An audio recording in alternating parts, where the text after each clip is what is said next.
Bonsoir chers téléspectateurs de Zouk Télévision. Voilà votre émission Le Kiosque que j'ai l'honneur de présenter cette semaine. Et nous avons donc nos chroniqueurs avec l'œil exercé, acéré et expert qui vont nous accompagner sur les sujets qui nous sont soumis par Manuela. Donc je vais, comme d'habitude, faire un petit tour de table en les saluant et en leur demandant s'ils veulent nous présenter leur actualité. Michel Banchi, bonsoir. Donc, comme chaque semaine, évidemment, Justice étant un hebdomadaire, nous essayons d'embrasser l'actualité, mais l'actualité souvent nous rattrape, mais quelquefois va plus vite que la presse hebdomadaire. Hein. En tout cas, le fait principal, ça a quand même été la visite de Darmanin, oui, et la tentative de réponse, entre guillemets, aux préoccupations de la Martinique en matière de sécurité, quoi. C'est ça. On va en discuter.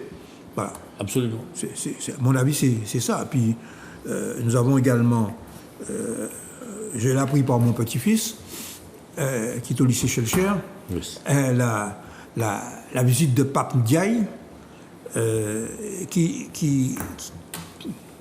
est une personnalité qui a la caractéristique de débusquer tous les racistes qu'il y a en France. Voilà. Oui, il vient de main. Oui, parce qu'il y a toute une série de gens qui se disent démocrates, ouais, mais dès que Pape Biane a été désigné, par un gouvernement que je ne soutiens pas, mais enfin quand même, on lui a fait des procès de détention tout de suite. Bon. Tout à fait. Ouais. Il est arrivé aujourd'hui, effectivement, j'ai l'honneur d'être invité demain à l'inauguration du lycée Schellcher, donc j'espère être là avec lui. Philippe Saint-Cyr, bonsoir et merci de ta présence. Bonsoir. Voilà, donc ton actualité. Ah, moi je suis en complet décalage. Complètement. Tu nous tournais vers le passé. J'ai un collègue, Max Dorville, de la Fac des Sciences, qui est à la retraite, et qui est en train de faire un ouvrage sur l'histoire de l'université. Et il y a une partie qui a disparu, c'est la partie qui va de 82 à 89, période pendant laquelle j'étais président. Donc je dois reconstituer de mémoire et présenter l'évolution de l'institution. C'était la première étape de l'université des Antilles et de la Guyane créée en 82. Très curieusement, mon vieux, les archives de cette période ont disparu. C'est vraiment curieux. Voilà sur quoi je suis. Et tu reconstitues ça de mémoire? J'essaie. Ouais. J'essaie tant que j'ai encore un peu de force. Philippe, tu as à côté de toi quelqu'un. Oui. Sur cette période, oui, j'ai été chargé de t'aider en économie à l'université. Donc, de quelle période à quelle période? Alors, ça a commencé en 76, mais tu as dit 90, 92. Non, 82 à 89. Mais j'ai besoin aussi de témoins de 1976. J'étais là. Oui. Il y a eu des mouvements étudiants. Oui. Il y a des mouvements étudiants. Oui. On est en train de chercher des témoins. Alors, je te recrute. Je vais te mettre en contact avec mon collègue Max Dorville. J'ai été jusqu'en 1992. Ouais. 92, date à laquelle Émile Capgras a été élu président de la région, au bénéfice de l'âge d'ailleurs. Oui, tout à fait. Oui, absolument. Et nous avions constitué autour de lui ce qu'on appelle un shadow cabinet. Donc j'ai laissé tomber ce que je faisais. En français, s'il te plaît, shadow cabinet. Shadow cabinet, c'est un cabinet de l'ombre. Ou un cabinet c'est-à-dire noir. Des gens qui étaient chargés de l'aider à accomplir sa tâche de président. Tout à fait. Bon, tu recruté. Bon, voilà. Et enfin, la charmante Béatrice Bellé, premier secrétaire du Parti socialiste martiniquais. Bonsoir. Première, pardon. Je t'en prie. Chroniqueuse. Chroniqueuse. Bienvenue, Béatrice. Merci. Et bonsoir à toutes les téléspectatrices et téléspectateurs. Bonsoir à vous. Mon actualité, moi, ressemble évidemment à celle déjà évoquée. Alors évidemment, la visite de Darmanin, mais également l'actualité judiciaire et singulièrement, je crois, la mise en examen quand même du garde des Sceaux, avec une chose assez surprenante plusieurs ministres, on en a plus d'une vingtaine quand même de membres du gouvernement sur les 2 quinquennats, enfin sur la période, de membres du gouvernement ou proches de la présidence qui se retrouvent dans des affaires judiciaires. Et là, un ministre, et pas des moindres, qui va nommer le procureur, parce que le procureur général qui est là va être à la retraite, qui va nommer le procureur qui est censé mener l'enquête le concernant. Voilà, c'est des choses qui m'interpellent. Et puis, évidemment, les réformes qui s'engagent, et singulièrement la réforme chômage, mais je sais que nous allons avoir l'occasion d'en parler. Absolument. Donc l'actualité est très riche, chers téléspectateurs. Et le sommaire que nous propose le kiosque aujourd'hui va d'abord entamer donc, les annonces de M. Darmanin lors de sa visite en Martinique. Donc il est venu accompagné de Gabriel Attal et devant les 23 morts par balle, la 60aine de tentatives d'homicide et puis les difficultés que connaissent les forces de l'ordre en Martinique, il a fait des promesses.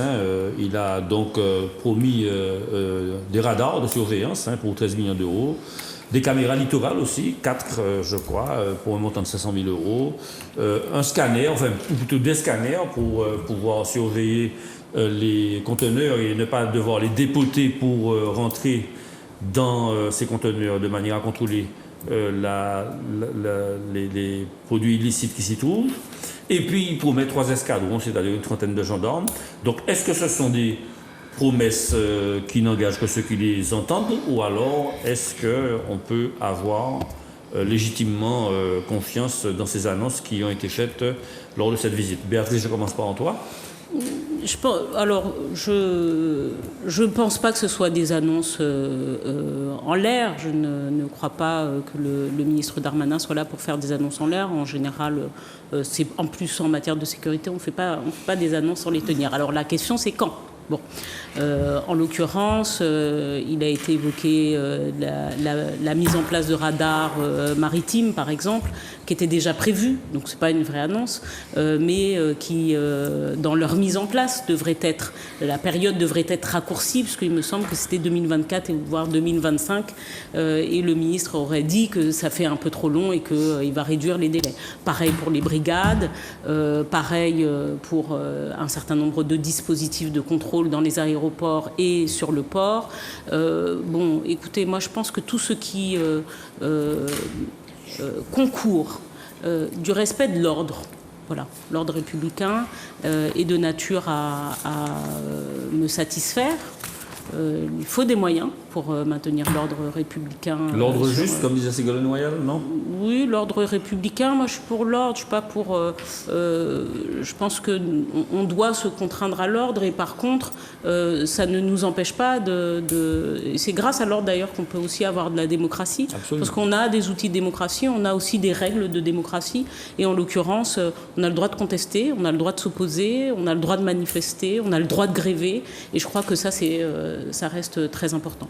Donc tout ce qui va concourir à la sécurité des Martiniquaises et des Martiniquais, parce que c'est aussi ça, plus de 23 morts, dont 20 me semble-t-il par arme à feu, avec, on le sait, c'est pas n'importe quelle mort, c'est pour ça je le répète encore, ce sont quand même des morts dont on sait qu'ils sont proches des milieux du trafic de stupéfiants, voire du trafic d'êtres humains, parce que derrière tout ça, il y a aussi souvent du trafic d'êtres humains et de nature à me satisfaire. Tu parles de prostitution. On a vu d'autres choses, on a entendu d'autres choses, trafic d'organes, mules. Bon, ça reste du trafic d'êtres humains, au sens où on utilise le corps des personnes pour transporter des matières illicites. Pour information, je ne sais pas si vous l'avez entendu, mais l'avion du ministre, alors je crois que c'était le garde des Sceaux. L'avion du garde des Sceaux a été détourné il n'y a pas très longtemps, a dû faire un demi-tour. Par rapport au malaise d'une jeune femme, il sortait de Guyane pour aller à Paris. En fait, il s'avère que la jeune femme en question aurait été une mule et qu'il aurait été, je mets au conditionnel, mais enfin, même si j'ai des indices concordants, notamment des forces de police et de douane de Guyane, qui m'ont confirmé que c'était ça, mais je préfère mettre au conditionnel, mais aurait été une mule et que, voilà, c'est ce à quoi on arrive, c'est-à-dire que c'est de l'exploitation de la pauvreté, avec des gens dont on sait qu'ils sont parfois en difficulté financière et qu'on paye 2 000 ou 3 000 euros pour risquer leur vie. Tout à fait. Philippe, le juriste, alors donc ma question est un petit peu dirigée dans le sens où c'est le rôle de l'État, le rôle régalien de l'État, que d'assurer la protection et la sécurité des habitants. Nous payons des impôts, donc il est tout à fait légitime que nous demandions à être en sécurité en Martinique. Absolument normal, surtout dans le cadre de la décentralisation, absolument. Oui, il a fait un certain nombre d'annonces extrêmement intéressantes. Interdiction de vente des armes catégorie C et D, j'essaie de voir, tu en as cité quelques mesures, 3 brigades de gendarmerie, ça fait 30 gendarmes. J'ai vu qu'il a promis aussi 15 enquêteurs supplémentaires, je ne sais pas si ça rentre dans les gendarmes ou pas, enfin bon, peu importe, un certain nombre de moyens, et je pense que c'est excellent. Il nous faut absolument des moyens pour pouvoir lutter contre, n'est-ce pas, l'insécurité qui ne cesse de galoper et de se développer. Alors je serai quand même un peu optimiste parce qu'il a promis de revenir. Il a dit qu'il reviendrait à la fin de l'année, absolument, pour voir effectivement si les mesures sont appliquées. Alors effectivement, il nous faut des mesures en matière de technologie. Le scanner mobile est une excellente chose. Les radars maritimes aussi. Bon. Espérons que cela avance et que nous serons en mesure de juguler un peu ou de réduire l'insécurité qui nous envahit. Très bien, merci Philippe. Michel, l'économiste, moi je vais te poser la question de savoir si ce n'est pas parce que justement il y a un défaut majeur de fonctionnement économique, de dynamisme économique, que quelque part on se retrouve à rentrer dans cette économie parallèle, noire. Et puis voilà. Alors je vais ajouter que le consumérisme et la consommation, consommer c'est brûler, et donc la consommation en fait tous azimuts nous inscrit dans une espèce de course en avant avec une jeunesse qui ne sait qu'inventer pour être satisfait par les biens matériels, alors que voilà. Donc c'est ça un petit peu la quadrature du cercle. Oui, je réagis au mot que tu utilises, consommer, consumer. L'ancien président de l'université me permettra de citer un ancien collègue, Michel Louis, qui avait fait sa thèse je crois, d'agrégation. Thèse de doctorat d'État. Sur l'idée que la Martinique était entrée dans la société de consommation et qu'en même temps elle se consumait. Ah, je ne savais pas. Bon. C'est un concept qu'il avait inventé. Et il y a aussi des sociologues tels que Ogier Lafontaine, pour ne citer que lui, ou un bon ami à moi, qui a d'ailleurs sorti une tribune dans France Antilles remarquable, avec Hector Elisabeth et d'autres. Bon. Les sociologues, oui, tout à fait. La responsabilité collective. Alors, le lien avec l'économie, c'est que nous sommes en voie de constitution dans ce qu'on appelle le secteur informel, ce que les économistes appellent le secteur informel, c'est-à-dire le secteur de l'économie qui ne paie pas d'impôts, qui ne déclare pas la sécurité sociale, qui n'a pas de salariés, mais qui fonctionne. Et on est en train de voir se constituer un secteur informel basé sur la drogue. C'est-à-dire où ce n'est pas seulement les trafiquants, mais eux-mêmes et toute leur famille. C'est-à-dire qu'il y a c'est un peu ce qui se passe dans certains pays de l'Amérique latine. Tu as des secteurs de la société qui ont intérêt au maintien de cette situation. Par exemple, en Colombie, c'est le pire, en Mexique. Bon, on ne peut pas, un des facteurs qui fait qu'on ne peut pas éradiquer la drogue, c'est qu'il y a une économie de la drogue. Eh bien, ce qui risque de se passer si on n'agit pas, c'est qu'on voit se constituer dans certains secteurs, et dans certains secteurs d'abord économiques et géographiques, des économies de la drogue. Okay? Et ça, c'est dangereux.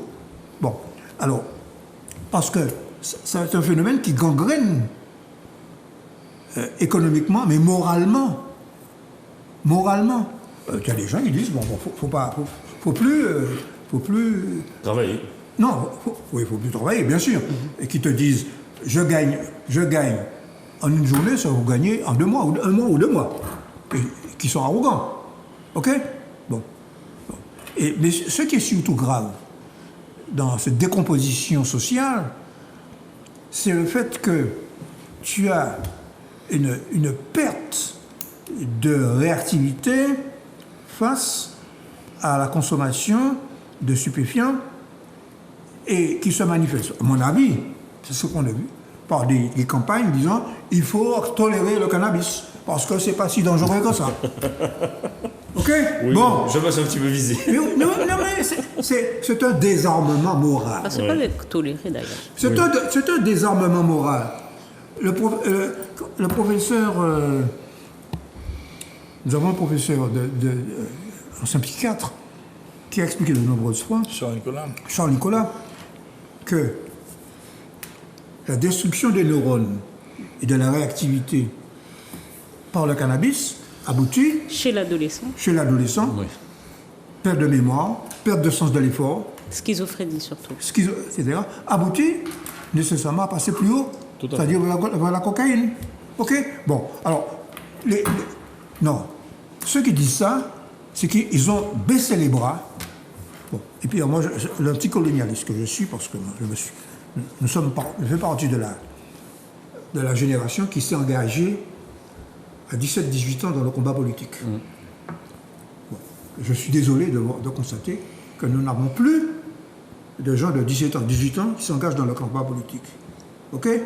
Eh bien, ça veut dire que nous sommes entrés dans un processus de destruction de la jeunesse, de destruction de notre jeunesse. Béatrice, comment reconquérir cet espace social? Comment remobiliser les forces progressistes de manière à combattre ce poison finalement qui est en train de détériorer notre société?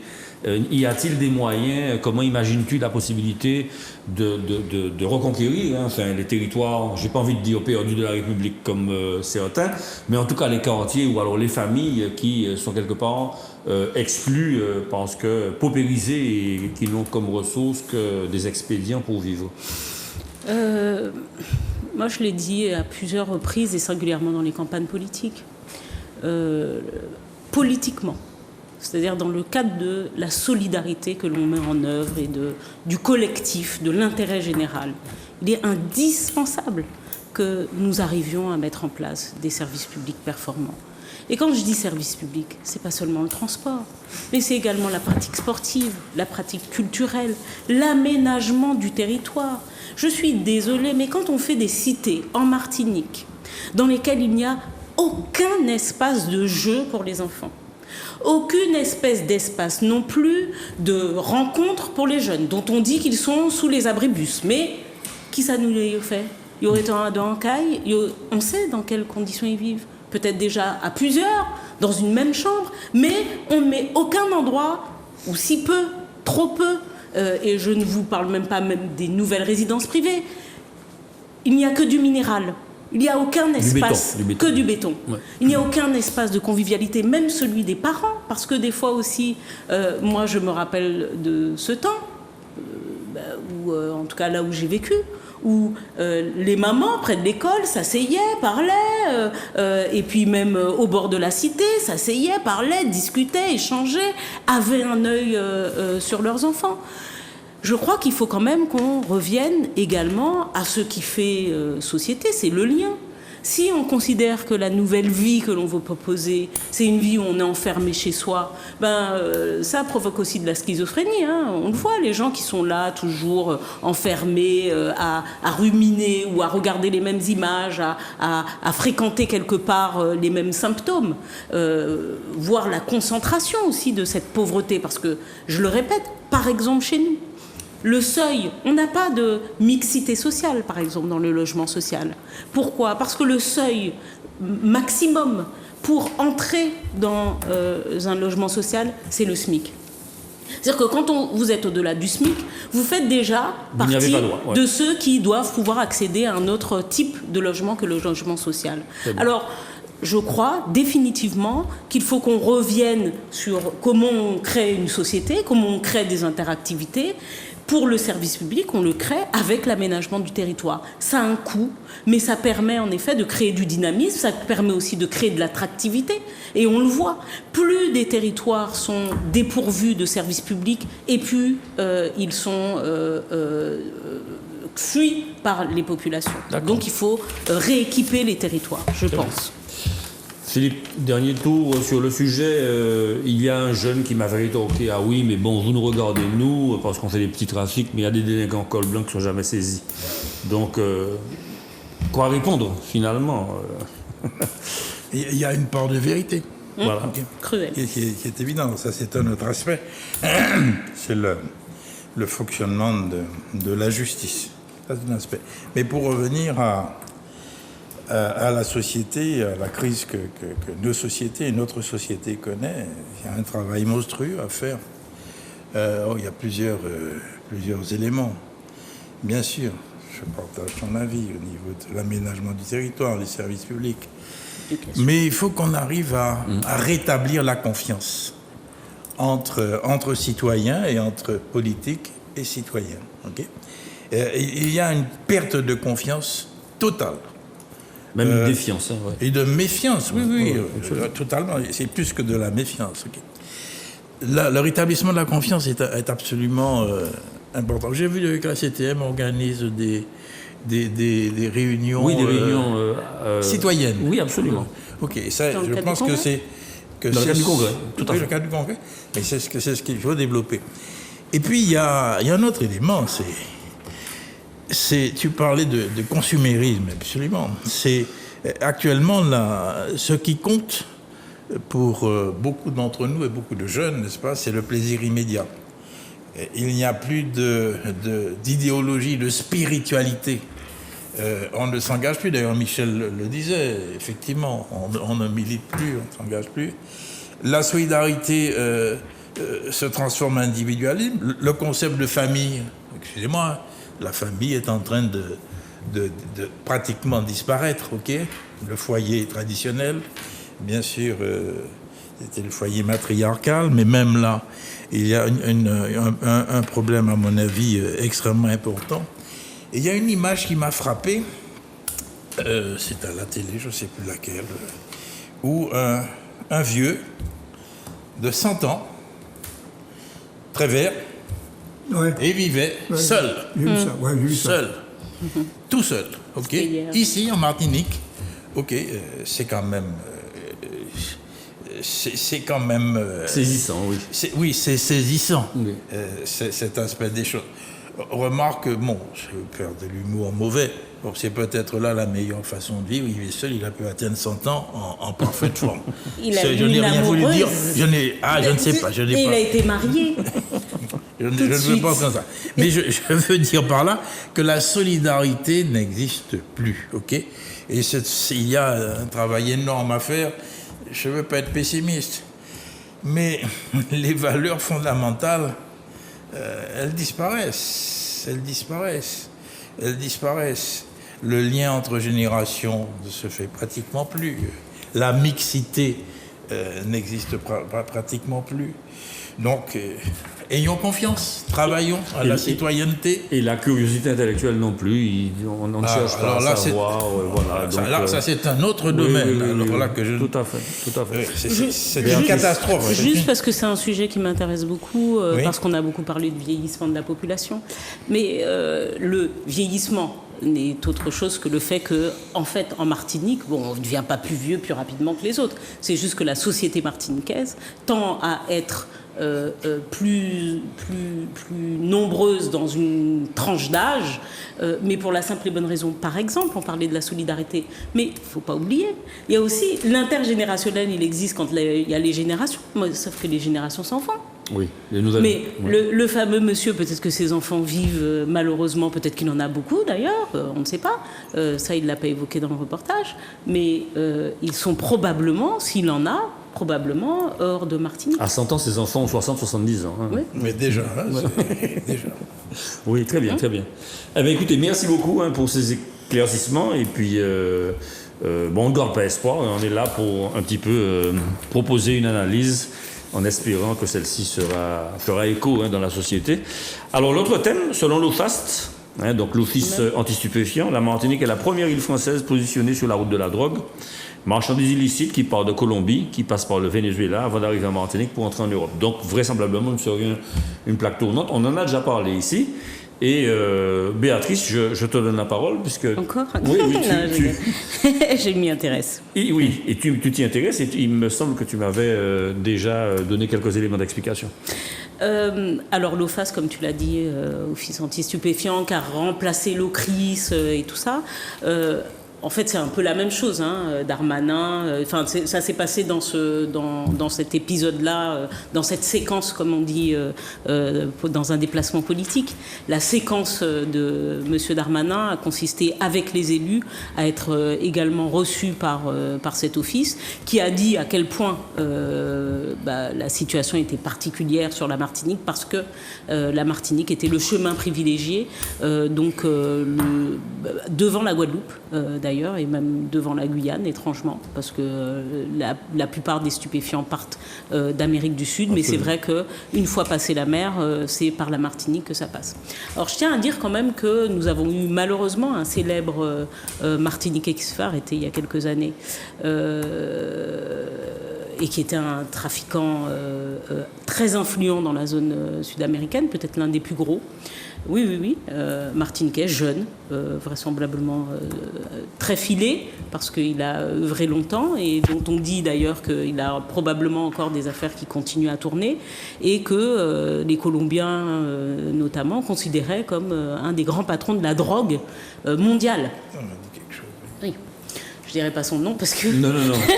Voilà. On évite. Mais tout ça pour dire que oui, la Martinique est non seulement une plaque, mais il y a ce qu'on appellerait des parrains qui œuvrent parfois en Martinique. Et l'OFAST a en effet des grandes difficultés parce qu'évidemment, l'argent que ça génère va également avec d'autres choses, et notamment la corruption. C'est...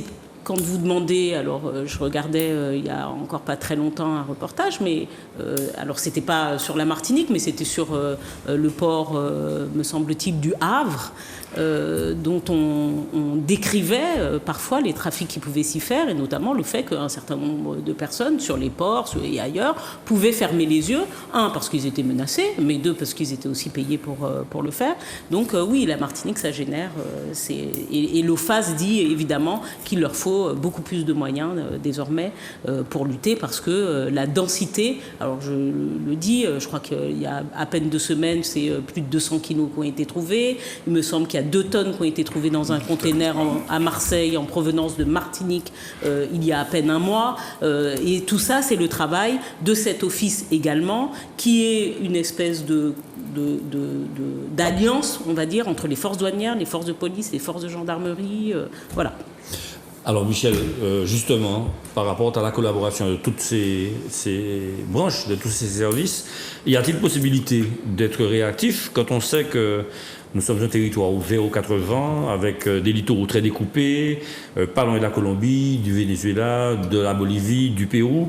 Et la grosse difficulté, bien évidemment, c'est que, paraîtrait-il, je ne sais pas comment les services douaniers calculent ça, mais paraîtrait-il qu'on ne prend que 10% de la drogue qui passe. C'est ce que je vais te dire. Il paraît que les prises ne représentent que 10% de ce qui passe. Bon. Alors, moi, je crois que... Bon, ça revient au sujet précédent, c'est que c'est vrai qu'il faut renforcer les moyens d'investigation. J'ai vu que, par exemple, l'hélicoptère de la douane va arriver, qu'on va utiliser des drones. Nocturnes. Nocturnes, d'ailleurs. Ouais, nocturnes, oui. Bon. Mais il est certain aussi, je reviens à l'aspect, excusez-moi, à l'aspect moral. Il n'y a pas de bonne police sans bons indicateurs. Ah. Autrement dit, si la population ferme les yeux et ne signale pas ce qu'elle voit, les forces de l'ordre, quelles qu'elles soient, gendarmerie, douane, etc., ne pourront pas agir. Alors, il y a un sujet qui vient in fine, mais je pense que c'est le moment d'en parler. Pardonne-moi de te titiller, mais quand tu me dis les indices, il faut les payer. Il faut les payer. Ou bien, il y a des indices qu'on paye, puis il y a des gens qui se manifestent pour civisme. Bon, il y a plus de gens qu'on paye dans ces milieux-là. Bon, alors, ce que je voulais dire, in fine, c'est que malgré tout, nous avons un sujet. C'est la suppression, le fait que l'article 60 du Code des douanes, alors, moi je pense que c'est lié, ces choses-là sont liées. On doit traiter ça plus. Oui, tout à fait. Mais à mon avis, c'est lié. Bon.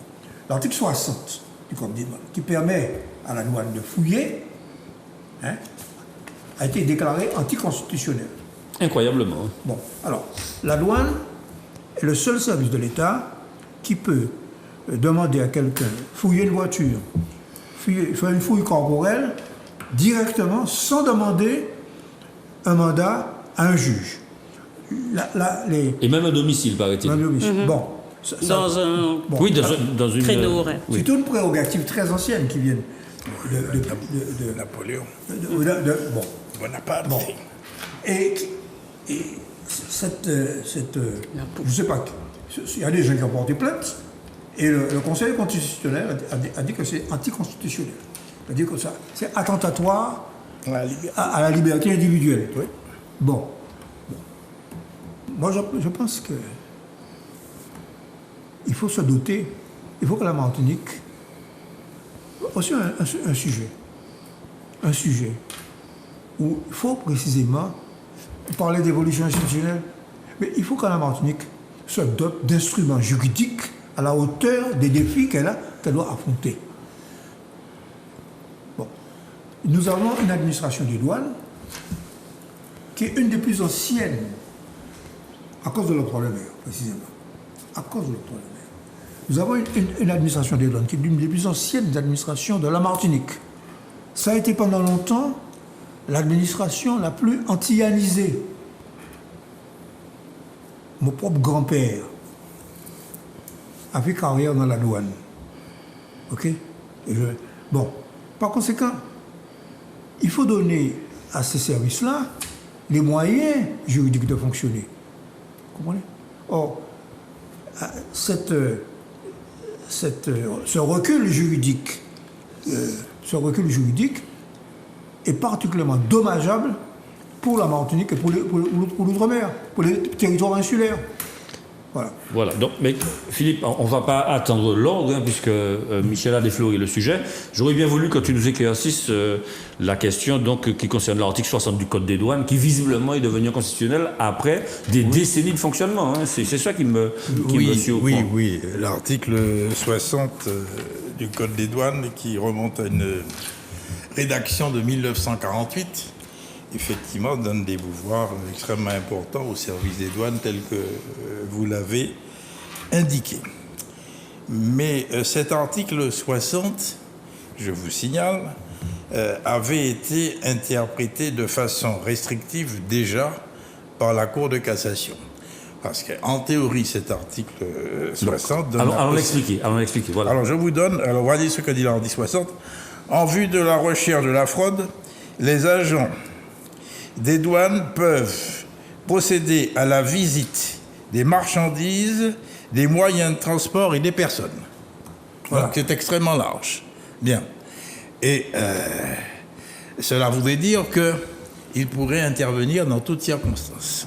La Cour de cassation a établi une jurisprudence restrictive en ce sens que, limitant les pouvoirs des douaniers, qui ne pouvaient intervenir sur une voiture sans occupant dans un parking public, il n'en avait pas le droit. D'accord ? Il n'avait pas le droit de pénétrer dans la voiture. De même qu'il était interdit pour la jurisprudence de la Cour de cassation de procéder à des fouilles au corps de la personne. D'accord ? C'était interdit, c'est... OK. Et bien sûr, les services ne pouvaient retenir l'individu que le temps qu'il fallait. Donc il y avait déjà une interprétation restrictive. OK ? Alors que, effectivement, je conçois parfaitement le jugement que tu portes parce que c'est assez paradoxal de réduire. Alors qu'il y a une QPC, une question prioritaire de constitutionnalité qui a été posée à l'occasion d'un procès. Et à cette occasion-là, effectivement, l'article 60 a été déclaré inconstitutionnel ou anticonstitutionnel. Alors qu'est-ce que ça veut dire? Bon, ça veut dire... Le Conseil, la Constitution, dans son article 62, prévoit les dispositions à aménager pour l'application de ces décisions. L'abrogation générale de l'article ne se fera que le 1er septembre 2023. L'abrogation générale du texte. Okay.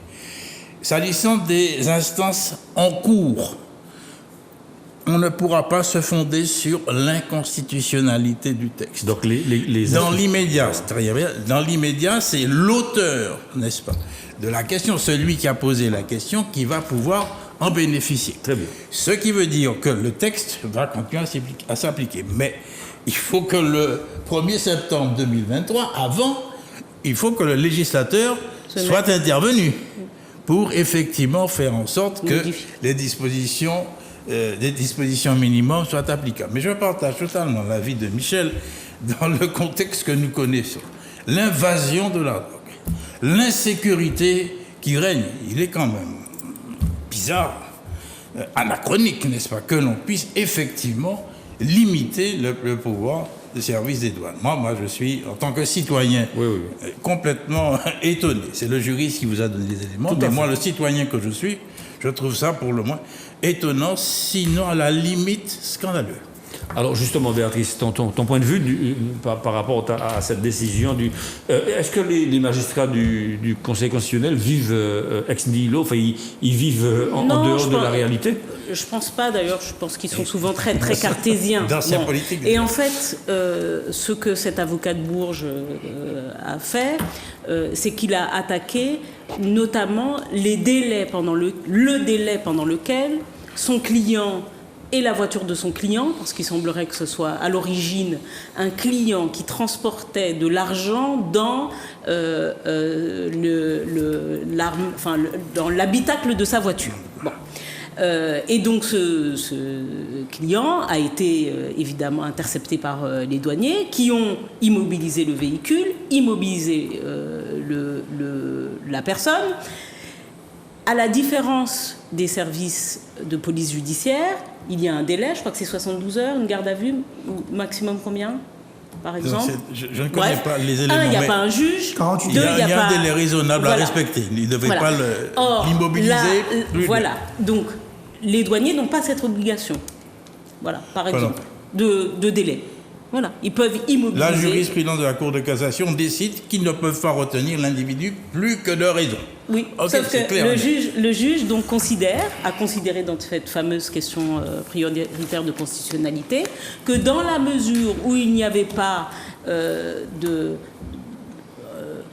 que la loi ne faisait pas suffisamment obstacle à la durée pendant laquelle un douanier pouvait garder une personne, que donc ça nuisait à un principe constitutionnel qui était la liberté individuelle et la liberté d'aller venir. Bon, alors, comme l'a dit Maître Saint-Cyr,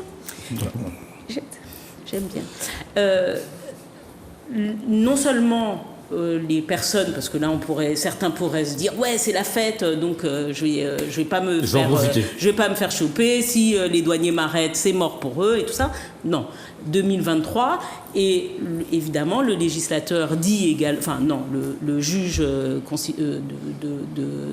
constitutionnel précise que ce délai est celui qui laisse finalement au législateur pour se mettre en conformité. Donc je ne pense pas que les douaniers vont perdre ce droit-là. Par contre, il sera peut-être un peu plus cadré, s'il le faut. En même temps, le législateur, il peut dire ça va désormais être 4 jours, ou 5 jours, ou 6 jours, maximum. Ouais. Voilà. Donc, il suffira de donner un délai. C'est pas uniquement le délai qui est en cause. En tout cas, dans cette question, c'était essentiellement ça. La décision est claire constitutionnelle, n'est-ce pas? C'est que ça va à l'encontre de la liberté individuelle. Tout à fait. Mais c'était parce que mais absolument, c'est parti de là. Voilà. Mais il faut que le législateur intervienne. Ah non, alors c'était mal la question prioritaire de ce que j'en ai lu, mais qui est mieux placé que moi, mais me semblait être davantage posé sur cette question de délai que sur la question de la fouille. Alors, même si ça a été évoqué, la fouille sans l'acte d'un juge. Oui, tout à fait, sans l'intervention d'un juge. Tout à fait, sans l'intervention d'un juge. Mais enfin, le législateur, nous comptons sur lui pour... et je pense que... Qu'il ne l'oublie surtout pas. Voilà. Oui, qu'il n'oublie pas de le faire. Oui, ça arrive. Très bien. Un mot de conclusion, Michel. Bon, un petit mot un peu ironique. Tout à l'heure, je crois que c'est toi qui as parlé de société du plaisir. Je veux dire que les sociétés occidentales vivent dans ce qu'on appelait auparavant l'hédonisme. Oui. L'hédonisme. Ça ne convient pas à notre situation. L'épicurisme. L'épicurisme. Ça va plus loin que l'épicurisme. L'hédonisme. Non, je crois que nous avons besoin de nous armer. La Martinique, elle n'est pas dans la Méditerranée. Oui, mais tu es un petit peu confusé, hein, tu es professeur de karaté, enfin je le rappelle. Non, mais c'est ça, je veux dire, tu as une lecture un petit peu décentrée, c'est ce que je voudrais dire, parce qu'on ne peut pas reprocher aux gens de vouloir se faire plaisir.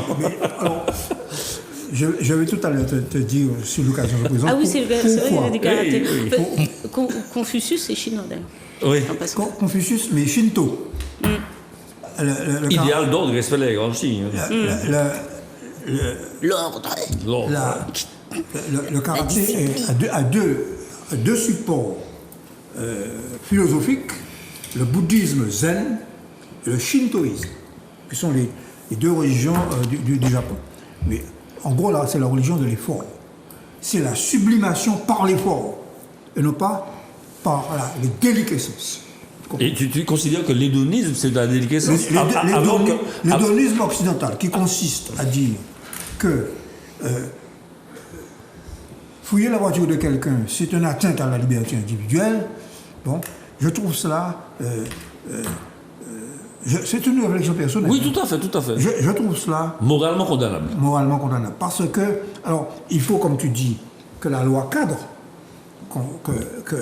parce qu'il est certain qu'il ne faut pas donner des pouvoirs démesurés, parce que les douaniers sont des hommes, mais à l'intérieur d'une formation douanière, tu peux avoir des types qui malheureusement... Oui, qui peuvent être défaillants, oui. Peuvent être défaillants. Mais c'est la philosophie générale qui est à la base de ça, de cette décision. Et cette philosophie, à mon avis, elle traduit la décadence de l'Occident. Mais pardonne-moi de te relancer, Michel.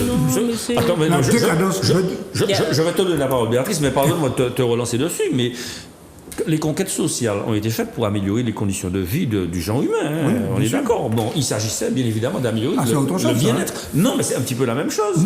L'individualisme. Attends, quand on a proposé à l'homme de choisir entre l'égalité et la liberté, ils ont tous choisi l'égalité. Hein. Oui, mais ça n'a strictement rien à voir. Le bien-être, le fait des lois sociales, c'est le fait de rétablir une situation inégale créée par l'exploitation de l'homme par l'homme. C'est tout. C'est précisément dans une société fondée sur les inégalités et le pouvoir de l'argent, ce ne sont que quelques limitations au pouvoir démesuré de l'argent sur les hommes. D'accord, très bien. Béatrice. Non, juste dire, très amicalement, bien sûr. Très amicalement. Mais enfin, que le droit de fouiller les voitures n'a pas été retiré, ni aux douaniers, ni aux policiers, mais que cette question prioritaire de constitutionnalité pose le principe peut-être qu'il faut y donner un cadre un tout petit peu plus strict. Je pense que ça mange pas de pain. Voilà. Je pense que c'est une tempête de verre d'eau. Mais tant pis, le droit, c'est que ça. Le jeu du droit, c'est aussi ça, c'est de trouver ses failles. Avant que le Conseil constitutionnel ne sorte des décisions comme ça, je peux vous dire qu'à mon avis, ils se sont torturés la tête pour voir comment ils allaient se sortir de ça. À mon avis, ils n'ont pas dû se réjouir de ce que l'on... Ah bah oui, ils n'ont pas dû se réjouir. Tu sais à quoi ça sert un juriste ? Le juriste n'est pas là pour tellement appliquer le droit. Ben oui, il est là justement pour ne pas appliquer légalement le droit. Et pour trouver les failles. C'est le rôle de l'avocat, souvent. Bon. Ah, voilà tu parles d'or.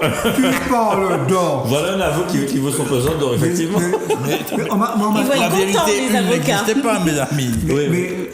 Oui, c'est interprété. Charles Chamas, la vérité, c'est qu'aujourd'hui, nous avons d'ailleurs un grand problème en France, en Europe et partout, c'est qu'on finit par se rendre compte, y compris des institutions internationales comme le FMI, c'est qu'on a créé, en matière fiscale par exemple, une législation qui est faite pour être contournée. Tout à fait. Et ça s'appelle l'optimisation. On peut légalement ne pas payer l'impôt.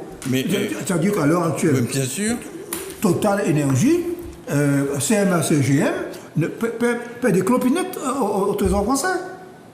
C'est ça à quoi c'est un bon juriste. Il faudrait mettre une machine, hein, ou le remplacer par un perroquet. Et en l'occurrence, on l'appelle comment ? Et en l'occurrence, celui-là, pour ces personnes-là, on l'appelle un fiscaliste. Le fiscaliste. C'est ça.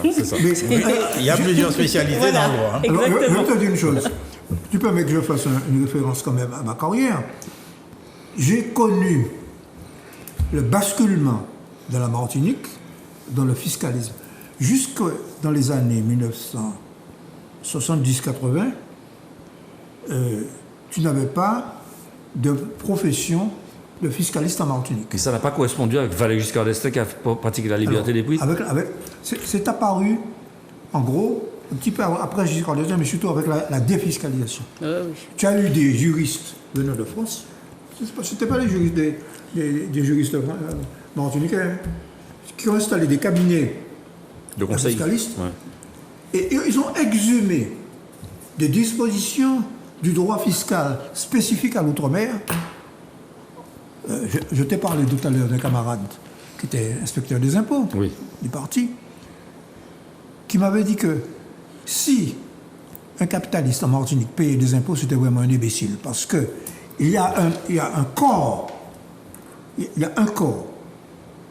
de dispositions fiscales qui fait que, au-delà, qu'on pouvait s'arranger pour ne strictement rien payer. À l'époque, ça évolue depuis. Ça évolue peut-être. Oui. Mais c'est ne pas payer grand-chose. Non. Proportionnellement, c'est très connu. Les plus grosses fortunes, notamment martiniquaises, mais françaises en général, la proportion que représente le paiement de leur impôt par rapport à leurs revenus est souvent inférieure que celle des premières tranches d'imposition. D'accord, Philippe. Oui, je voudrais rétablir la justice s'agissant des juristes. Okay. Alors le juriste, il n'est pas fait là pour faire appliquer littéralement le droit. Okay, il est fait là pour le dépasser. Et très souvent, le juriste est obligé de dépasser les limites, n'est-ce pas, de la lettre du texte pour aller dans le sens de l'évolution sociale. C'est-à-dire avant, n'est-ce pas, que le législateur n'intervienne. Alors je vais vous dire que c'est extrêmement plastique, n'est-ce pas? Et le bon juriste, c'est pas celui qui applique nécessairement la loi dans le texte. Et d'ailleurs, je suis de l'avis de Michel, hein, lorsqu'il parle de la décadence de l'Occident. Effectivement, il y a des valeurs qui disparaissent, ok? Nous sommes bien d'accord, elles ne sont plus là. Et certains, je n'ouvrirai pas totalement le débat, parlent de collapsus. Tu as des civilisations qui arrivent au sommet, n'est-ce pas? Et ensuite qui s'effondrent. Absolument. La civilisation roumaine. Oui, et bien sûr, grec, tout à fait. Alors je continue. Et je veux dire par là que lorsque la société a ainsi évolué dans le sens de l'individualisme outrancier, pour ne pas dire autre chose, le mouvement du balancier, une réaction qui se produit, et on va dans le sens absolument inverse. C'est exactement ce qui se passe aux États-Unis et au Brésil. C'est-à-dire qu'on est allé tellement loin, alors ça va dans un sens carrément réactionnaire. Tout à fait. Mais oui, c'est la réaction. Bon, avec Trump et Bolsonaro, c'est ça qui se passe. Très bien. Enfin, et en Europe, oui, il y a d'autres exemples. Autriche, ce qui se passe en Italie. Italie, Hongrie. Exactement ça. Tout à fait. Bon. Au Danemark, en Suède, la Suède qui était le paradis de la social-démocratie. Bon. Très bien. Alors, nouveau sujet, s'il vous plaît, un rapport de l'adresse détaille les recours en interruption volontaire de grossesse aux Antilles-Guyane. Les mineurs ont 3 fois plus recours à l'IVG que dans l'Hexagone.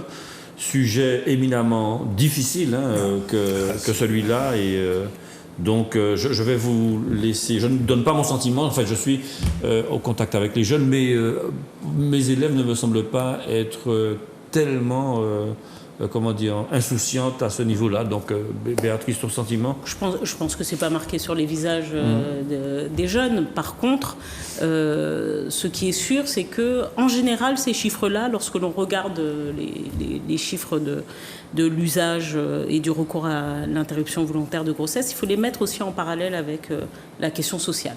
Bon, très clairement. L'accès... Il y a un parallèle. Oui, il y a un parallèle, mais je ne l'invente pas, c'est vérifiable, c'est dans n'importe quelle étude sociale. Vous voyez que sur un certain nombre de choses, les difficultés, même par exemple une grossesse voulue, les difficultés dans les grossesses, c'est essentiellement les personnes en situation sociale difficile. Alors c'est dû à quoi ? L'accès aux soins, à l'information et aux soins. Bon, on a parlé d'éducation. Tout à l'heure, quels sont peut-être les leviers qu'il va falloir réactionner. L'éducation, mais dans son sens le plus large, c'est aussi l'éducation au respect. Moi, je suis désolée de constater, même dans le service public, et singulièrement dans le service public, que les élèves ne se lèvent plus pour dire bonjour au professeur, et du coup, ça met tout le monde à un même niveau. Tout le monde s'émoune. Mais je crois qu'on n'est pas arrivé au « toute parole, pas qu'à vous ». Bon.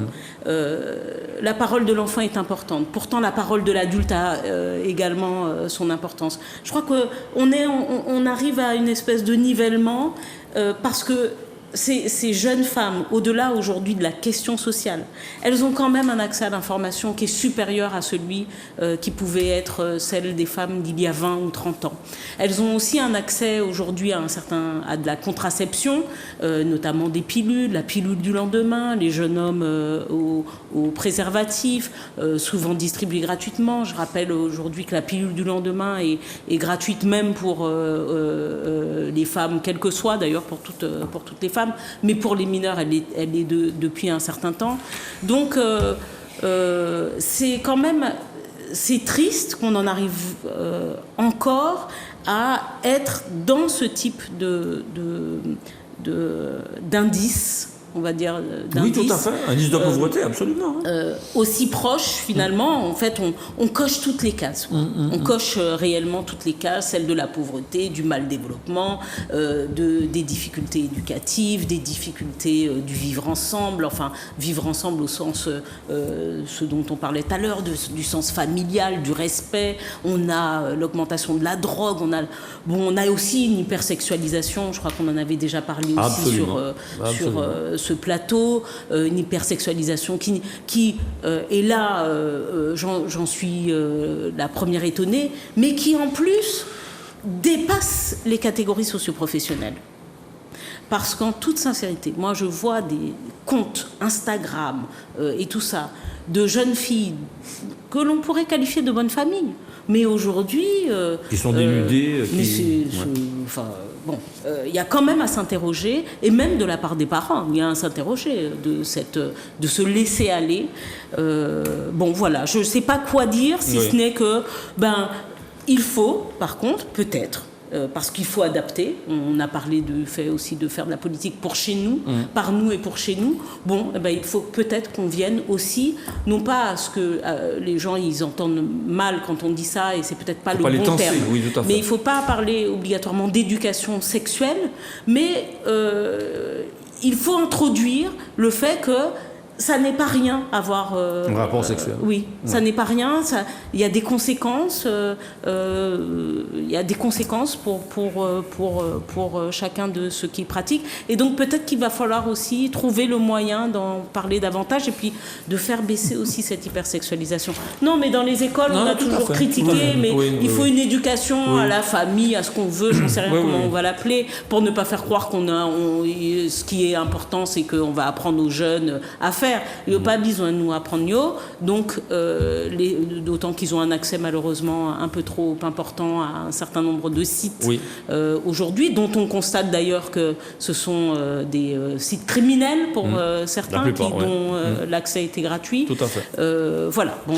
C'est toute notre société, encore une fois, ça fait partie de la dérive, d'une certaine dérive. Oui. Encore un indice, Philippe, alors qu'auparavant il fallait attendre un an avant de permettre à la demoiselle Mademoiselle de sortir de chez son papa en compagnie de son Hidalgo. Quel est ton commentaire Les choses ont drôlement évolué. Vraiment. Mais moi, les chiffres m'ont vraiment assommé. Et je me demandais comment on peut atteindre de pareils chiffres en l'état actuel de notre société. Bien sûr, il y a le problème social, mais il y a un problème d'information quand même. Et quand même, il y a les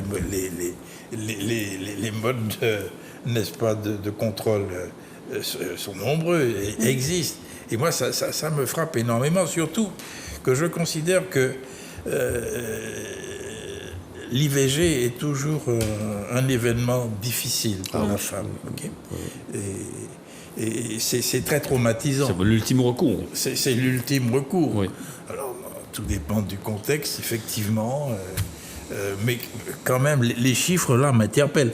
Les chiffres que j'ai relevés, ce sont des chiffres d'IVG chez le médecin. Donne-les, si tu... Non, peut-être que Béatrice les a mieux pris que moi, mais enfin, dans l'Hexagone, c'est 14 pour 1000. À La Réunion, c'est 20 pour 1000. 26 à Mayotte, 27 pour 1000 en Martinique, oui, et 34 pour 1000 en Guyane. Ce sont des chiffres quand même que je trouve affolants. Alors peut-être, je n'ai pas lu l'étude dans sa totalité, mais si on fait la relation avec le milieu social, le milieu culturel, il y a effectivement un parallèle à faire. Oui. Okay. Mais, et puis, le corollaire, c'est que sexualité sans moyens contraceptifs adéquats, ça risque aussi de faire prospérer la maladie. Ah, bien sûr. Voilà, c'est ça. Non, mais moi, je n'ajouterai pas ce qu'a dit excellemment Béatrice. Bon, il y a un lien, il y a manifestement un lien entre la situation sociale, la pauvreté, et la pauvreté matérielle, et la pauvreté culturelle. C'est ça, le problème. Donc, contrairement... Il est quand même... Quand on regarde les chiffres, tu as donné les chiffres là, concernant la Guyane, Mayotte, la Martinique, bon, et la France, c'est les cas. Bon, par conséquent, l'IVG n'est pas un moyen de contraception. Non. C'est ça. Bon, mais c'est ça le problème. Bon, alors, ça me fait penser à un disparu qui a été pendant longtemps secrétaire national, secrétaire départemental du Parti Socialiste, c'est Michel Yoyo. Michel Yoyo, qui a premier été secrétaire. Premier secrétaire. Médecin. Oui, tout à fait. Et qui a consacré une bonne partie de sa manière de militer au planning familial, qui s'appelle maintenant, qui a un autre nom maintenant. Hein. La MIOF. La MIOF. Bon. Parce que déjà à l'époque, il s'intéressait beaucoup à la démographie. Tu vois, il s'intéressait beaucoup. Je l'ai connu d'ailleurs, parce qu'on a milité ensemble, je ne vous dirai pas dans quelles circonstances, mais on a milité ensemble. Mais la vérité, c'est que c'est une question d'éducation. C'est une question d'éducation, fondamentalement. Surtout qu'il y a des jeunes filles qui pratiquent plusieurs IVG. C'est-à-dire que... voilà. Et c'est lié à un autre phénomène. C'est les grossesses précoces. C'est ça. Oui, c'est les grossesses précoces qui entretiennent la pauvreté. Mais oui. Okay. C'est-à-dire que c'est un cercle vicieux. Des enfants qui font des enfants.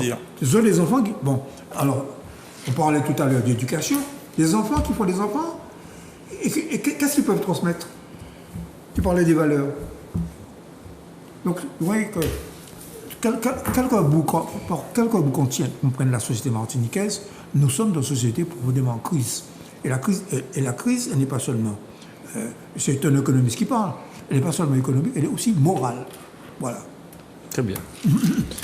Voilà. Ben écoutez, tu peux redonner le chiffre pour la Martinique, juste pour que je fasse 27 pour 1000. 27 pour 1000. Ça où ça sur Google. Juste pour votre information, c'est étrange. Juste pour votre information, c'est très étrange parce que la situation s'est donc aggravée. Ah.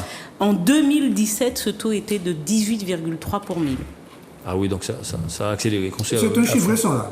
Oui, ça, c'est le chiffre 2002. En 2017, on est à 2022. 2022, pardon. 2022, pour 2017, c'était 18,3. Et on disait déjà à l'époque que les territoires, les DROM, dépassaient déjà la barre des 20. Il y a en 2017. Il y a une excellente enquête qui a été faite par l'INED, que nous avons cité sur la question du binôme, etc., mais aussi qui s'appelle MVF. C'est ça. Migration, volontaire. Vieillissement. Vieillissement. Famille. Ouais. Alors là-dedans, c'est une enquête qui, justement, qui reprend un peu ce que tu dis, qui fait le lien entre les critères, les indicateurs sociaux, pauvreté, etc., et les indicateurs, notamment, de grossesse précoce, et de d'IVG, etc. Et comme c'est intéressant, comme ça, c'est une enquête qui a coûté très cher, là, parce qu'on a fait des échantillons de 5000 personnes sur chaque drone. Hein? Et la nouvelle enquête, d'ailleurs, qui va sortir bientôt, je me rappelle que sur le même sujet, le démocrate dont j'ai parlé, qui est venu à la dernière année du mandat de la CTM, M. Claude Valentin-Marie, et il me semble que la CTM, à l'époque, avait voté une subvention, parce que c'était pour pouvoir faire des projections dans l'avenir. On parle de diagnostic. Mais bon, il faut de la data. Il fallait avoir des données scientifiques, tu vois, pour pouvoir savoir sur quel levier nous devons agir. Tout à fait. Non, mais c'est juste pour dire, parce que ça, c'est un de mes dadas quand même. C'est terrible. Hein. Et monsieur le conseiller territorial, là, je m'adresse à toi dans ce sens-là, mais il faut absolument que dans la territoriale et singulièrement à la collectivité, qu'il y ait de l'open data, des données, donc qu'elles soient incrémentées. Donc qu'on sache par exemple combien de personnes vont sur un certain nombre de services, qui sont-elles, quel âge, d'où elles viennent, et tout ça. On ne peut pas faire de politique publique si on ne connaît pas notre population. C'est impossible. Et sincèrement, on s'est mis avec des camarades socialistes à essayer de mesurer l'attractivité d'une ville. Et tout à l'heure je vous disais l'aménagement et tout ça. Et on voit... Hein, les villes les mieux aménagées, c'est celles qui attirent les familles. D'ailleurs, la maire de Paris en a parlé différemment, en parlant de la ville des 15 minutes. Bon. Mais les villes les mieux aménagées, c'est celles où les gens n'ont pas peur, finalement, de fonder un foyer, de faire des enfants, et où les enfants réussissent le mieux. Enfin, il y a un tas de choses qui vont avec l'aménagement public. Et en toute sincérité, nous ne sommes pas parvenus à faire des cotations sur les villes martiniquaises parce que nous manquons de données. Très bien. Autre sujet, s'il vous plaît, puisque le temps passe, on va passer à l'examen de la réforme de l'assurance chômage à l'Assemblée nationale. Et c'est un sujet très intéressant, hein, puisque vraisemblablement, il y a des données qui changent. Et moi, j'ai envie d'interpeller Béatrice en lui demandant est-ce que le chômeur est devenu aujourd'hui, aux yeux du gouvernement, un coupable? Est-ce qu'il est au chômage de sa faute? Visiblement par rapport aux mesures prises. Ah, mais non, mais là, on arrive à la quintessence de la droite qui s'allie pour faire d'ailleurs probablement plaisir aux républicains. Ce qui est en train de se jouer, parce que je pense que personne n'a oublié quand même que, quand bien même c'est le groupe le plus important, ce n'est pas un groupe majoritaire. Là, il y a des dispositions qui sont en train de passer parce que le gouvernement obtient une majorité de voix sur un certain nombre de dispositions, et notamment sur la réforme du chômage. Voilà. Alors, qu'est-ce qu'ils ont décidé? Ce que l'on pensait ne pas pouvoir être validé, c'est de faire en sorte que l'allocation chômage puisse être variable en fonction de la conjoncture. Bon, je crois qu'on en avait parlé ici parce que il y avait eu notamment un parallèle. Il me semble que Elisabeth Borne avait été voir le ministre du Travail canadien. Tout à fait. Et en l'occurrence, on apprend maintenant qu'elle a été voir un autre ministre. Alors, c'est pas la Suède, c'est un autre pays du Nord. C'est pas la Norvège non plus, je crois pas. Le Danemark. Danemark. D'accord. Au Danemark, pareil, ils ont fait un peu les mêmes dispositions. Alors, ils ont été les voir sur la question du chômage et sur la question des retraites, hein, en l'occurrence. Mais Donc on va varier, alors déjà que il ne faut pas oublier, il y a déjà eu une première réforme dans le cadre du premier quinquennat, avec diminution du temps d'indemnisation, et puis là, donc on redit de façon très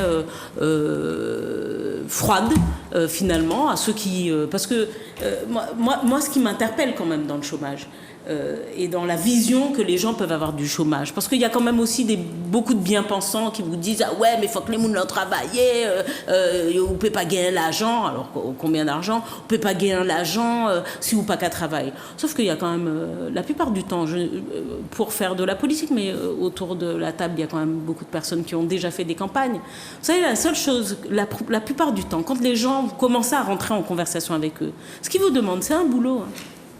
C'est un boulot. Tout à fait. Disent, est-ce que vous n'avez pas, ou mon petit-fils a ça, ou excuse-moi, est-ce que vous n'avez pas un petit boulot pour moi parce que je cherche. Bon, c'est ce que les gens demandent. Et là, se dire qu'on va accompagner ça avec la conjoncture, alors soit dit en passant, ils sont quand même arrivés, je crois qu'il y a un certain nombre de députés, notamment polynésiens, guadeloupéens, martiniquais, je le pense et l'espère, qui ont dit non applicable aux Outre-mer. Le contexte est trop particulier pour que votre histoire de contexte puisse jouer. Mais bon, écoutez, ce sont des mesures de droite qui sont indécentes parce qu'ils vont attaquer essentiellement des personnes en difficulté, mesurer, et moi j'avais vu aussi et lu un certain nombre de choses sur notamment de la gauche au Canada. C'est terrible pour certaines personnes ce qui se passe au Canada, parce que évidemment quand on vous demande de quitter tout ce que vous avez, quand vous avez déjà votre maison, qu'on vous demande de faire de partir à 500 km de chez vous pour un boulot pour lequel vous n'avez aucune qualification, au prétexte que ça va vous donner une activité et que vous êtes sur des domaines, par exemple, très stratégiques, parce qu'on ne parle pas simplement des gens qui sont sans qualification, on parle également des gens qui ont des grandes qualifications. Mais lorsque vous êtes un spécialiste, un scientifique, spécialiste d'une certaine matière, et que vous vous êtes fait virer à 55 ans, et qu'on vous dit on va arrêter de vous payer parce que finalement la conjoncture fait que dans votre domaine vous pouvez peut-être trouver du boulot, alors que tout le monde sait très bien que la personne ne va jamais en retrouver. Bon, je comprends, je ne comprends que trop à qui nous avons affaire. Voilà. Michel, je sais que ton analyse va bien évidemment s'adresser à notre territoire. Je vais être bref. C'est là qu'il faut prendre du recul. L'assurance chômage a été créée dans les années 30, à l'occasion de la grande crise de 1929-30, et ça a été notamment aux États-Unis avec Roosevelt. Et en France, c'est venu quelques années après avec le Front populaire. Le Blum. ok. C'était la conjoncture, c'était la crise économique. Oui, le patronat. Les capitalistes n'ont jamais digéré l'existence du chômage. Comme Marx l'avait dit, l'armée de réserve du chômage est nécessaire pour faire pression sur le niveau des salaires et pour augmenter le niveau des profits. C'est cette loi fondamentale qui a été découverte par Marx au XIXe siècle, qui a été contrée au XXe siècle par la création, avec des modalités différentes selon les pays, bien sûr, de l'assurance chômage. Alors l'assurance chômage, il y a d'une part, il y a le niveau d'indemnisation et il y a la durée de l'indemnisation. C'est ça, c'est les deux paramètres sur lesquels le gouvernement veut jouer. Bon. Alors, je ne vais pas redire ce qu'a dit Béatrice, mais s'agissant de la Martinique et de la Guadeloupe, et de l'outre-mer. Alors, Olivier Servat a réussi à faire passer... Olivier Servat, c'est un député guadeloupéen. Alors, je le cite, il a fait une intervention. Les taux de chômage sont 2 à 3 fois plus importants en Outre-mer qu'en Hexagone. Les possibilités de formation qualifiante intéressantes sont restreintes. Et bien évidemment, la mobilité est extrêmement compliquée. Bon. C'est en ce sens que nous demandons que nous puissions avoir des mesures qui soient adaptées ou puissent être adaptées afin de tenir compte d'une évidence géographique et d'une évidence économique des territoires ultramarins. Alors, il a pu faire passer un amendement. Cet amendement dit on peut. C'est là la subtilité. La subtilité juridique. Que va peut-être nous décortiquer tout à l'heure Philippe. Hein? C'est pas doit. Le gouvernement doit adapter. C'est une obligation. Une obligation. C'est même pas l'indicatif. À la situation des territoires d'outre-mer. Non, il peut. Bon, alors là, c'est pas encore voté, ça va être voté, je crois, d'ici samedi. Bon, mais voici encore un exemple. Où c'est comme pour les retraites. La réforme de l'assurance chômage sera plus catastrophique dans les départements d'outre-mer que ce qu'a signalé Béatrice Bellay en France. Vous comprenez? Parce qu'en France, on est à un taux de chômage de 7,4%. Parce que c'est ça l'explication. On a un taux de chômage de 7,4%. Martinique, c'est 17. Bon. Je ne vais pas rester à 7,4%. Avec la crise. La conjoncture est difficile. Avec la conjoncture, avec la récession, la baisse de l'euro, la récession qui se profile fin 2022, début 2023. Bon. Mais néanmoins, c'est ça que le prétexte, c'est ça. C'est que le taux de chômage a baissé en France. Voilà. Alors Philippe, petit commentaire sur le peu de l'amendement de... Enfin, j'imagine que c'est le gouvernement qui a accepté le peu. Hein. Oui, bien sûr. Michel a dit que ce n'est qu'une possibilité. Ce n'est pas une obligation. Mais je pense que cet exemple de texte, l'application de l'assurance chômage dans les départements d'outre-mer, c'est un exemple extrêmement intéressant qui cadre dans la réflexion qui est entamée à l'heure actuelle. Par le Congrès. Sur la décentralisation appliquée. Parce qu'effectivement, le texte, il s'agit de faire varier l'indemnité en fonction du contexte économique. Okay. Alors, l'égalité, c'est quoi? On devrait être traité de la même façon, n'est-ce pas? Au niveau de l'égalité littérale. Mais l'égalité littérale aboutit à une inégalité puisque le contexte est différent. Alors, c'est pas l'équité, c'est pas... C'est à ce moment-là, moi je pense qu'il faut parler de parité. La parité, c'est l'égalité dans la différence. Okay? La délit paritaire, homme-femme. Donc ce sont deux différences et donc au niveau égalité. Donc c'est l'égalité dans la différence. Il faut arriver à ça. Il faut faire en sorte que notre situation ne soit pas encore plus dure qu'elle n'est en fonction, n'est-ce pas, de critères qui sont des critères hexagonaux. Donc, je pense que là, c'est un exemple extrêmement intéressant du fait que je pense qu'il faudrait organiser un observatoire des ultramarins ou un observatoire ultramarin. Voir effectivement les textes qui sont en préparation et les conséquences que cela peut avoir sur nos territoires, afin que nous soyons toujours en mesure de réagir. Et je pense que cet exemple-là illustre bien la situation dans laquelle nous nous trouvons et les recherches qui sont faites sur les leviers institutionnels que nous devons avoir à notre disposition. Les leviers institutionnels, ce n'est pas uniquement une modification constitutionnelle, ça peut être ça, mais c'est aussi le regard et la vision que l'on doit avoir sur la relation entre l'outre-mer et l'Hexagone. Le professeur Justin Daniel parle de légistique, c'est-à-dire une spécialisation qui permettrait davantage de prendre en compte par la législation la réalité locale. D'accord. L'identité législative, elle n'est pas possible. Bon, il faut des exceptions et ces exceptions ne peuvent être que de plus en plus nombreuses. Car n'oubliez pas, je me réfugie toujours sous l'aile de Césaire. C'est normal, Césaire, c'est un maître en la matière. On considère toujours Césaire comme un grand littéraire. C'est vrai, c'est un grand poète, mais c'est un grand philosophe. Parce qu'il nous a mis en place l'autonomie, ce qu'il appelle l'autonomie, avec deux principes, n'est-ce pas? Le premier principe, c'est l'égalité, c'est-à-dire le lien qui doit exister entre l'Hexagone et l'outre-mer. Le deuxième principe, c'est l'égalité.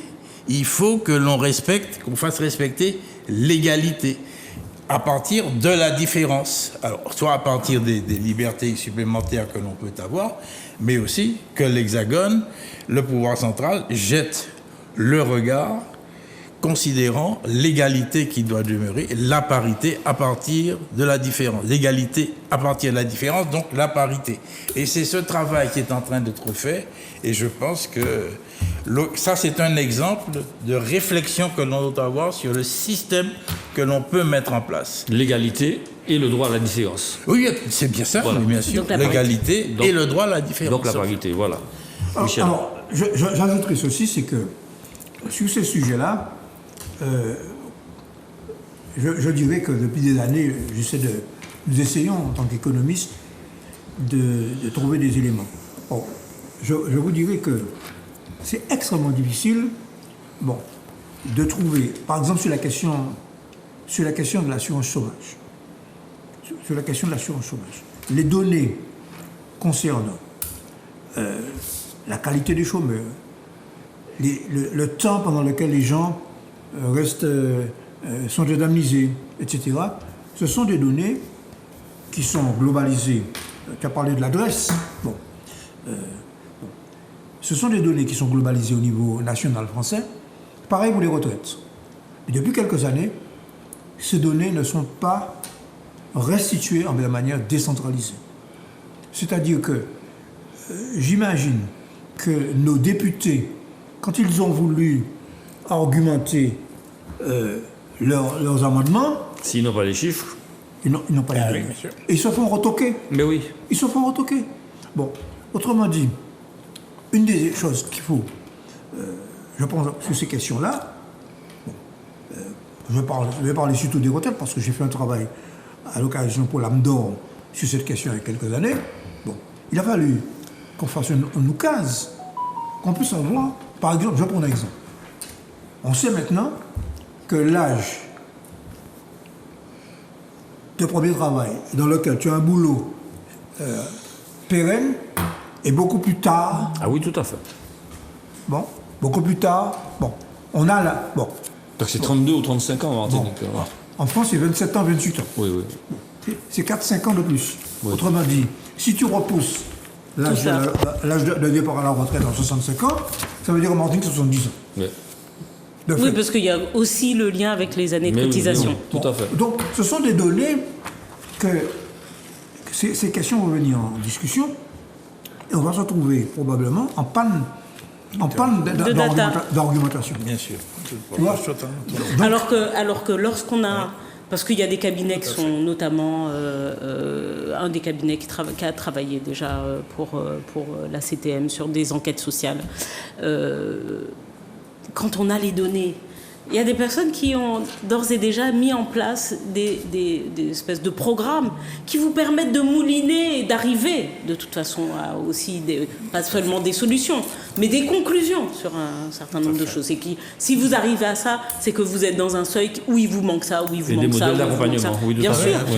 Et c'est comme ça, d'ailleurs, en moulinant toutes ces données, qu'on s'est aussi rendu compte puisque nous avons passé pour des mouns qui attendent les allocations, mais que les territoires également sur lesquels il y avait le moins de recours aux droits. Absolument.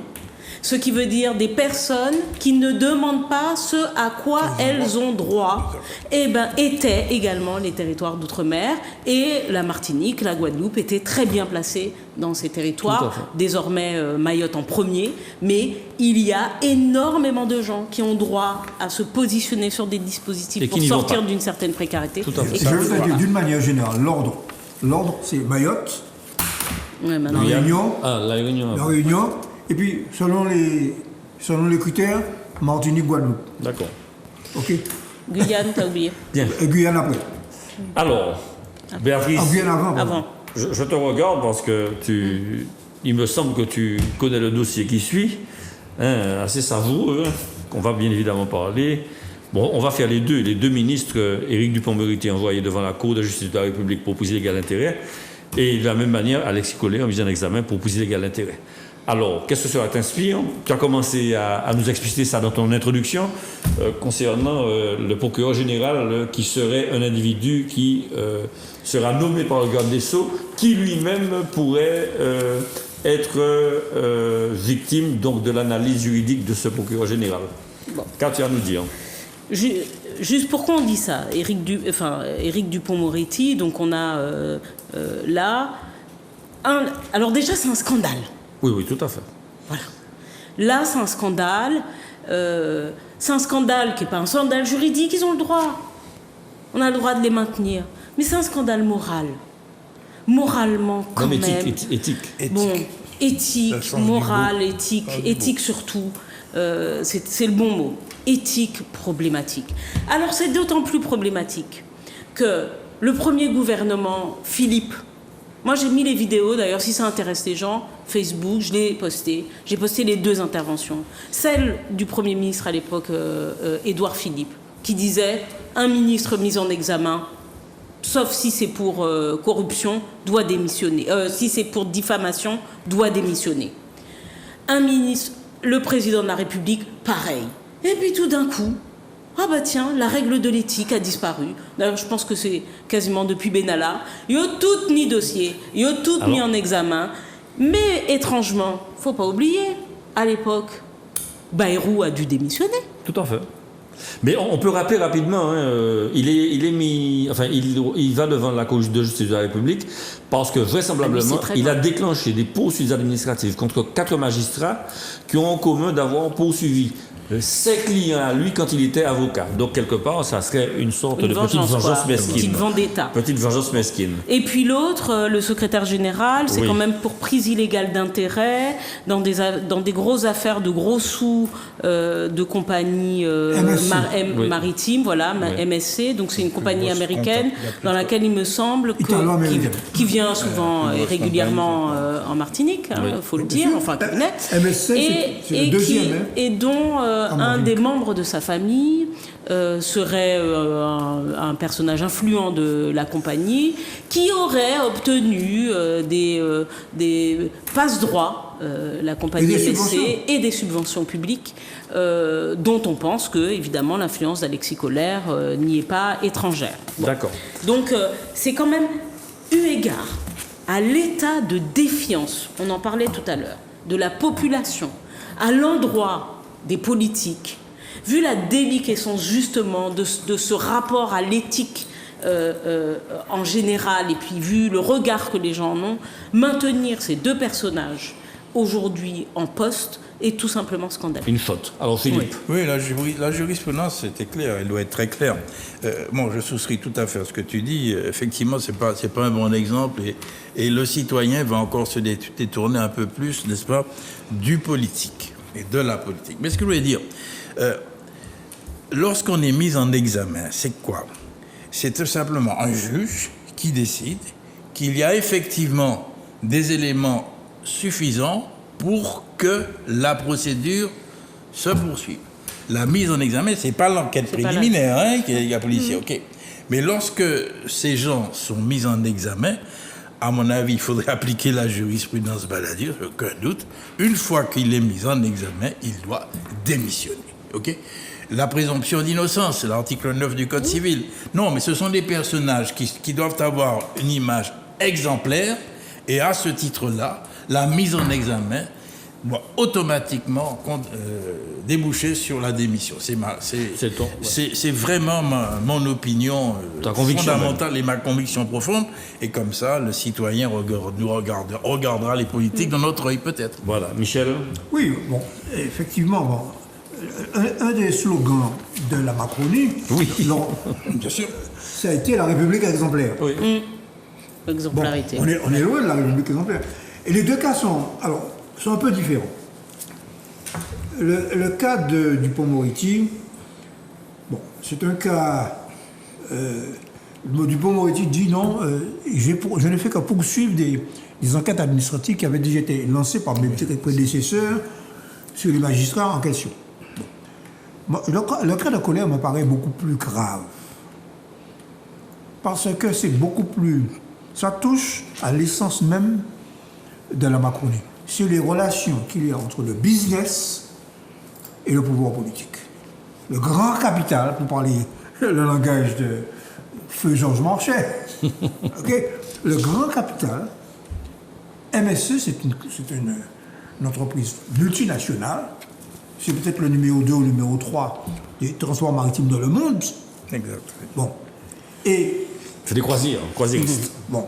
Et qui a obtenu des avantages fiscaux, des avantages qui a émargé à des plans d'investissement de l'État dans des réunions auxquelles Architectes Scolaires a participé. Ça, c'est... Il y a une confusion des gens, là. Hein. Ça, c'est... À mon avis, c'est gravissime. Et ça veut dire... C'est quoi? Le secrétaire général de l'Élysée, c'est le collaborateur... C'est le numéro 2 C'est le bras droit du président. Du président de la République. Oui, tout à fait. Donc, et ça c'est... À mon avis, c'est encore plus grave que l'affaire de Dupond-Moretti. Bon. Alors, il me reste 2 minutes pour vous demander une réaction concernant l'usage illégal des téfons dans les bananes avec les saisies interpellations à Fort-de-France cette semaine. Décidément, nous ne sortons pas de cette histoire. Certaines personnes sont incorrigibles. Béatrice, veux-tu dire un mot? Oui, mais Juste bon, ça a quelque chose de pathétique de se dire que les gens, pour l'argent d'ailleurs, arrivent à là, alors que quand même la question du chlordécone est très prégnante, la question des pesticides en général est très prégnante, qu'il y ait des gens qui arrivent encore à utiliser, en tout cas sur la banane, c'est là que le pesticide a été retrouvé puisqu'il y a eu des contrôles. Alors, soit dit en passant, vous voyez quand même que l'État, quand il veut, il peut mettre en place des contrôles et puis trouver des coupables quand ça finit par sortir, ce qu'ils auraient peut-être dû faire un peu plus souvent. Et puis quelques moyens. Également, quelques moyens. Bizarrement, tout d'un coup, on a trouvé des moyens pour aller contrôler. Puis on a même déjà arrêté. Puis on a même presque déjà des mises en examen. Juste pour dire, il va falloir faire un tout petit peu plus de contrôle. Oui. Et singulièrement, je pense qu'il y a tout intérêt à ce que maintenant on descende du nord au sud et qu'on arrive à avoir une cartographie précise de ce qui est utilisé sur les terres agricoles martiniquaises, même celles qui ne sont pas déclarées comme telles. Absolument. Michel? Non, mais bon, alors, en même temps, je peux comme se féliciter, c'est que l'enquête a progressé. Ouais. C'est-à-dire qu'on a maintenant, on a des chiffres, on a des... Alors, la question, c'est de remonter les filières.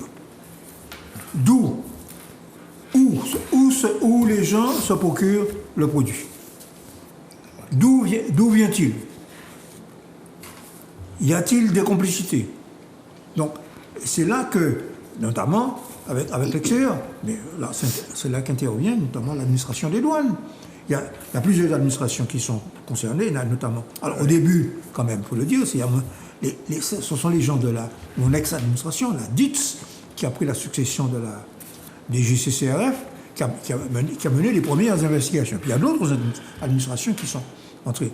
Mais ce qui a quand même accéléré, c'est la pugnacité, il faut bien le dire, de la procureure de la République. La nouvelle procureure qui a activé les enquêtes. Les pugnaces. Bon. Alors, il faut dire quand même les choses. Le téfon est autorisé pour l'ananas et pour la tomate. Il est interdit pour la banane. La banane, ce qu'ils appellent la banane plantain, que nous appelons la banane jaune. Tout à fait. Alors,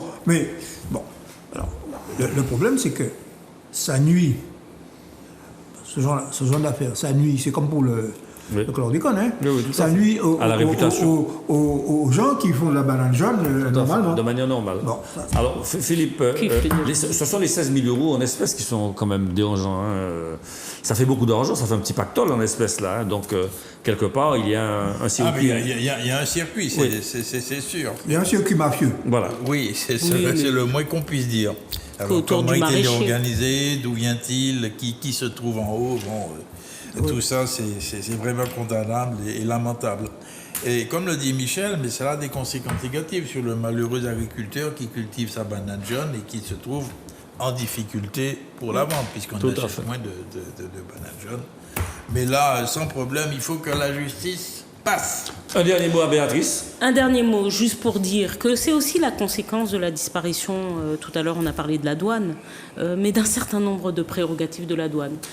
Et avec ce gouvernement singulièrement, la particularité de la douane, c'est dans leur mission, c'est aussi la protection des personnes, aller vérifier la compatibilité d'un certain nombre de choses.